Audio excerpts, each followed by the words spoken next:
Aloha everyone, this is Dr. BethAnne. I am an author, intuitive psychologist, and empath, and I craft content for highly sensitive spiritual souls. We have been talking about self-acceptance during the month of September, and yesterday's video talked about how important it is to become our own expert of self and to move from others validated way of being in the world to a self-validated a way of being in the world. So we're going to talk about that a little bit further today, in the idea of becoming our own experts, because that is the one thing that each of us can do beautifully that nobody else can do. That's the one thing each of us can be the best at, is knowing ourselves and learning to love ourselves and learning how to embody ourselves. That's what being in alignment really is. It is taking our self-knowledge and showing up and being present with all aspects of ourself.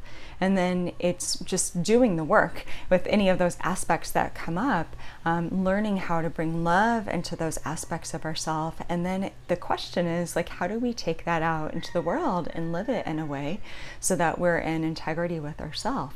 And once we start figuring that out, that's when we really do fall into alignment. And we're like these beautiful arrows shooting straight who have the ability to course correct when we realize we've gotten off course, because we have that relationship with ourselves where we're dropping into our heart wisdom, we're dropping into our intuition, we're listening to the deeper voice of soul, whatever our understanding of that is, and we're following it. And becoming your own expert is the bravest and hardest thing that you will ever do in this lifetime, because a lot of times it will require really difficult, profound acts of courage, difficult, profound acts of change, and it will require you to trust in something that you're feeling and sensing inside that others often don't see, and they often don't validate it. Years ago, when I went through a divorce, it was a really painful time in my life, and going through it was a spiritual awakening for me. It was like the beginning of my big spiritual awakening, what I would call like a shamanic death to self.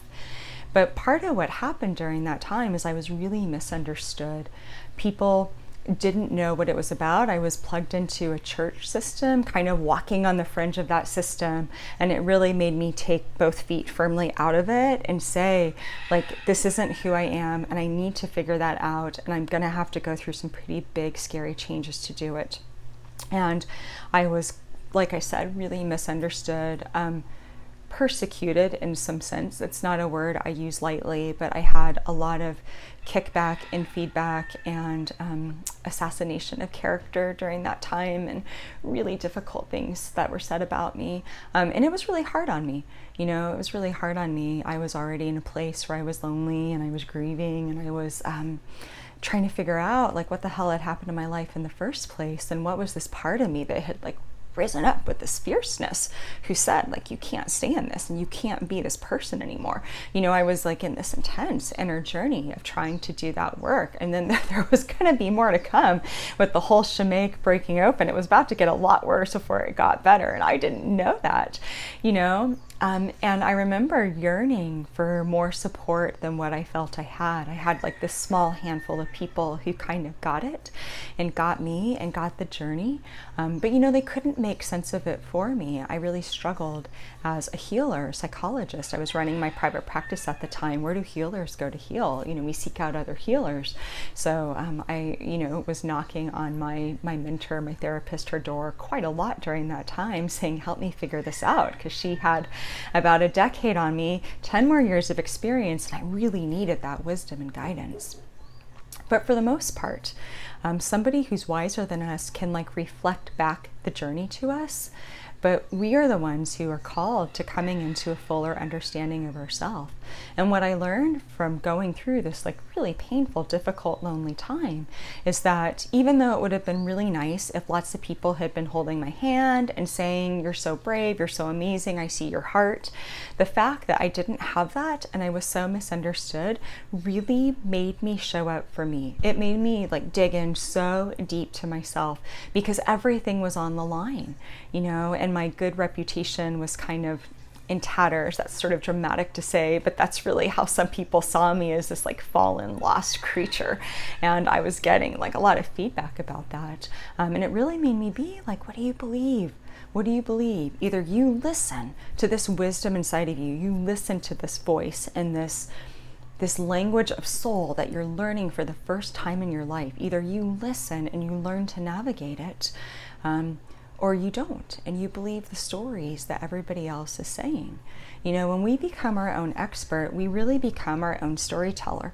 We learn the story inside of us, and we take that out and we bring it into the world, and we live out that story. We become the author of that story. We become the narrator of that story. Instead of letting somebody else tell the story for us, we learn to live our own story and to embody it in these incredibly powerful ways. And going through that time so isolated and alone, it made me stand by my own story. It made me be really strong. It made me start to become my own expert and say, nobody else knows what's going on inside of me except for me. Nobody knows what's going on inside of you except for you. There's not a single other person in this life who can show up for you and do the work of you except for you. Now, I highly recommend getting help. I recommend reading books. I recommend listening to people that you feel are walking the path and that you trust, people that we feel have more wisdom than us, so that they can shine some light and help us realize, okay, this is what this is. They help us develop the vocabulary we need to tell the story. Highly recommend that. I'm all in for that, as long as it's people resonating with your heart who have your best interest in mind. But at the end of the day, you're the one who has to do the work and become your own expert. And you are created to do that work. That's the cool thing. You know, I'm not telling you anything that you're not equipped to do, because that's why you're here, is to be your own expert and to really learn to embody yourself. That is your life purpose. You might have all sorts of other soul callings about who you're supposed to be in this lifetime, but the true spiritual path is really just about being ourselves. Sounds so easy, right? It's the hardest thing that we will ever do. So we're going to be talking more about being ourselves for the rest of September, and probably forever, because no matter what theme I talk about, I'm always going to be wrapping that in. But feel free to join me here for more content on that, to support you on the journey. You're welcome to subscribe. I would love to see you here, and I've got links to all my free stuff up in my bio, so that if you want to grab my free course on self-love, you can find it on my website. And if you are looking for one-on-one support right now, I do intuitive guidance, I channel for people, and I do intuitive mentorship.